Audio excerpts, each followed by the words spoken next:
गांव में चाचा की शादी का उत्साह चारों तरफ फैल चुका था। चाचा, जो अपनी हरकतों के लिए पहले से ही मशहूर थे, ने इस बार भी कुछ ऐसा किया जो गांव वालों के लिए सालों तक चर्चा का विषय बन गया। शादी की तैयारियां जोरों पर थीं।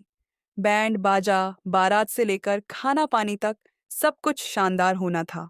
लेकिन सारा मजा तब शुरू हुआ जब शादी के कार्ड छपकर आए। चाचा ने कार्ड का डिजाइन खुद तय किया था। उन्होंने कहा, मेरी शादी का कार्ड ऐसा होना चाहिए कि सबको लगे कि ये कोई राजा महाराजा की शादी है। चाचा ने बड़े शौक से कार्ड पर अपने नाम की जगह लिखवाया, राजा हुक्म सिंह। चाची के नाम की जगह लिखवाया, रानी सुकन्या देवी। गांव वालों को तो पहले ही कार्ड देखकर हंसी आ गई, लेकिन सब कुछ यहीं खत्म नहीं हुई। कार्ड में शादी का पता छपवाने में चाचा ने इतना ज्यादा अंदाज दिखाया कि असली पता कहीं खो गया। असल में शादी गांव के मंदिर के पास होनी थी, लेकिन कार्ड में लिखा गया, शाही महल के बाग में, जंगल के बीच। अब गांव वाले ये शाही महल आखिर कहाँ है? चाचा से जब पूछा गया तो उन्होंने हंसते हुए कहा, अरे, थोड़ा क्रिएटिविटी होनी चाहिए। सब लोग अपनी शादी में नॉर्मल कार्ड छपवाते हैं। मैं कुछ अलग करना चाहता था। चाचा खुद साइकिल पर बैठकर कार्ड बांटने निकल पड़े। उन्होंने हर घर में बड़े गर्व से कार्ड दिया और कहा। देखो, राजा की शादी कैसी होती है। एक दिन चाचा अपने दोस्त गप्पू के घर पहुंचे। गप्पू कार्ड पढ़ते ही बोला, अरे चाचा, ये पता सही है ना? जंगल के बीच शादी? कोई भेड़िया आ गया तो? चाचा हंसते हुए बोले। अरे गप्पू, शादी में भेड़िया नहीं, बिरयानी आएगी।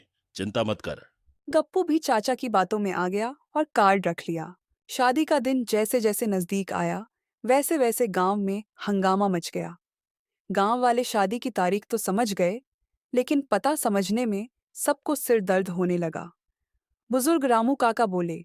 अरे, ये जंगल का पता क्या है? मैं तो वहां कभी नहीं गया। उधर बच्चों को जंगल का नाम सुनकर और मजा आने लगा। पिंकी ने अपने दोस्तों से कहा, चलो शादी में भूत भूत खेलेंगे। शादी के दिन सुबह से ही मेहमान शादी में जाने के लिए निकलने लगे।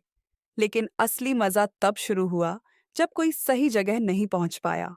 कुछ लोग गांव के बाहर के जंगल में पहुंच गए। वहां उन्होंने सोचा, शाही महल शायद यहीं होगा, लेकिन वहां तो सिर्फ बंदर और लंगूर नाच रहे थे। कुछ लोग गांव के एक पुराने खंडहर में पहुंच गए। वहां उन्होंने सोचा कि यह शाही महल होगा। खंडहर में जाते ही छत से चमगादड़ उड़ने लगे। सबकी हालत खराब हो गई। कुछ लोग गांव के तालाब के पास पहुंचे। वहां मछलियों को देखकर बोले, शाही महल के बाग में शायद ये झील का हिस्सा होगा। लेकिन वहां शादी का कोई नामो निशान नहीं था। जब चाचा ने देखा कि बारात में मेहमान गिने चुने लोग ही हैं, तो उन्हें शक हुआ। उन्होंने अपने भाई छुटकू से पूछा। अरे, सब लोग कहाँ हैं? छुटकू बोला, चाचा, आपका पता तो समझना किसी जासूस के बस की बात है। सब लोग अलग अलग जगह फंसे हुए हैं। चाचा बोले। तो क्या हुआ? राजा की शादी में थोड़ी अड़चने तो आएंगी ही।